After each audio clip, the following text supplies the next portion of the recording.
Welcome to another Design with Jo video. I'm Joanne Rogers, a Stampin' Up! Demonstrator in Central Alberta, Canada, and I've been designing with you in mind since 1999. Today I want to share a fun birthday card with you. So it's one where we're going to make a template out of words from the Broadway Lights dies. We're going to take the word wish and we're going to make our own mask. And we're going to use embossing paste to create a fun card like this. So I have embossing paste and my palette knife, one of the 3 in our set. Pair of scissors. I have some of the Granny Apple Green textured weave ribbon. I have the Wish die from the Broadway Lights die set. I have a piece of our word window acetate, and then I just have a scrap piece. This is, don't need the measurements for this, scrap piece of Whisper White.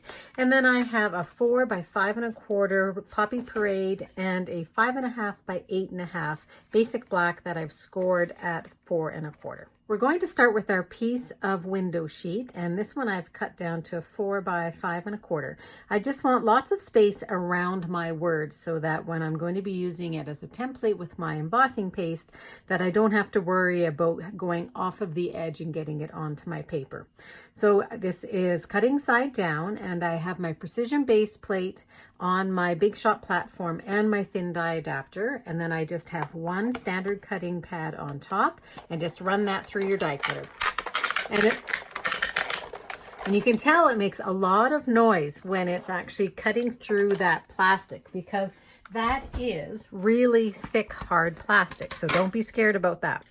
So one of the things when you're deciding what dies you want to play with, you have to think about the negative space, or the counter spaces actually. So this part here of the H and that little part there in the S are called counter spaces, and these are going to pop out. So when I take my wish out, and it should just pop right out of there. There we go. So now it's out.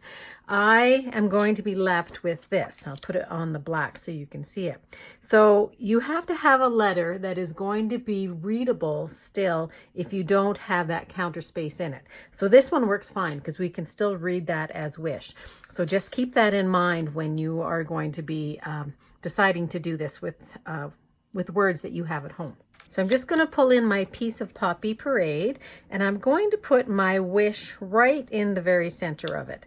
And I'm going to tape these both down. So I have a piece of our washi tape. So this is the Follow Your Art washi tape. And I'm just going to place that in the middle, and I'm going to tape that down as well. And I think I need one more piece just up here to hold the top down. So now I'm just going to take my embossing paste, and this is just the plain embossing paste, no color, nothing in it. And I'm going to take my palette knife, and you really don't need to have very much.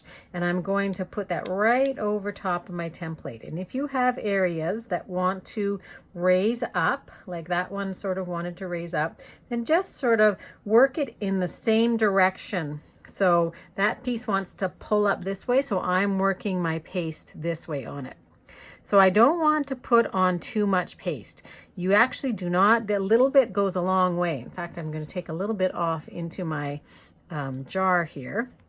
And if you get little marks in yours, that's cool. That's actually texture. So don't worry about having that show up in there. And you can actually overplay with this, and I'm actually getting to that point soon now where I am going to be overdoing it. So now I'm just going to take one more swipe here, get off as much as I can, and put that back into your jar. So close up your jar right away, because air is not a friend of embossing paste. Take off your template. So just take your washi tape off, lift it straight up, and that's what you're left with. Now, you want to make sure that you put this into warm water right away. So I just have a pie plate, a metal pie plate that I'm going to sit that in. And because I don't want to clean it right this moment, I'm just going to sit that in there while I finish the card. So I want to put a little bit of Dazzling Diamonds glitter onto my embossing paste. And it's still sticky at this point. It dries very quickly though, so you don't want to leave this for very long. So just layer that all over top. The thing with dazzling diamonds, it gets everywhere, doesn't it? So now you've got your diamonds everywhere. I think maybe I'll just put a little bit more over here. Okay, and then just hit off the edges so that you don't have too much sparkle anywhere else, and set that aside to dry. While we're waiting for that to dry, we're just going to stamp up the rest of our card. So this is the Broadway birthday stamp set, and it's a photopolymer stamp set, and it's got all kinds of cool little pieces. There's 17 different pieces in here, and they are two-step stamping so that you can make an ice cream cone, you can make a balloon, there's candles here, there's a little bit of everything, and we are going to use this little diamond here, and we're going to use the hat, and we're going to use the make-a. So we're going to stamp our hat in Granny Apple Green onto just our piece of Whisper White, and then I'm going to cut this out with the Big Shot, so I will be back in just a minute. Now we're going to pull in our wish, and we're just going to do a little bit more stamping. I'm going to stamp just in my memento, and I'm going to stamp a few of my diamonds here, and just maybe 2 over here as well. And then I'm going to do my make a wish. I'm going to turn my wish into make a wish. Make sure I have it going the right way. Oh, and one of the things I do want to do is I want to make sure that I'm stamping on top of my Stampin' Pierce mat. So I'm just going to pull that in for the words.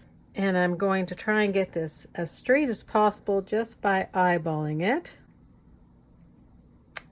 There we go. Make a wish. Put that aside. And now we're just going to decorate it. So I have a piece of ribbon that's about 6 inches long, and I've cut it square on one end, and I've tapered it onto the other into a point because I want that just to come into my card partially. And I'm going to put a little bit of snail on the back here, and then I'm going to wrap that around.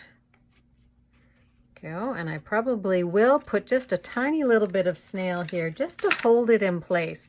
You don't want to put too much there, but I don't want it to be flapping around, so that will hold it in place. Oh, and I've got a little bit of glue on the back there, and I'm going to fold my card, and I'm going to glue this down, and I'm going to glue this down with liquid glue. And the reason why is that when I have ribbon on the back, I find that it just sticks a little bit better over the long term if I use liquid glue. So I'm going to put that down in the center of my card. Another benefit to using liquid glue is that you can move it around if it's not exactly straight. So there's my card. I'm going to take this little guy, put him on the side here with some dimensionals. And if you need to use take your pick to also take off the backing, go ahead and do that. So there we go. Oh, that's not staying stuck. Here, we'll stick it down a little bit more. So then I'm just going to take a few rhinestones and put them onto my diamond shapes. Put one in the back, and then I'm also going to put one onto our hat, just right here. Now I see that this is not staying down very well, so I'm going to use a glue dot instead, and I'm going to put a couple glue dots on there. So I'm going to take my ribbon here, even though it's on my card, I can still stick it to my glue dot here and here. Whoops. And when you're doing this, you have to give it a really firm hold, and then make sure that you have it straight. So that's a way that you can fix something if you don't think that it's working really well. I hope this idea gives you a little bit of inspiration about how you can use your word dies in a slightly different way. Pull them out and see which ones are going to work the best for making masks. You can purchase any of the supplies that I use for this design by clicking on the links in the description below. And if you live in Canada and you don't yet have a Stampin' Up! Demonstrator, I would love to be your gal. You can also find me over at www.designwithjo.ca. I post regularly, and I would love to have you join in. Thanks very much, and have a great day. Bye-bye.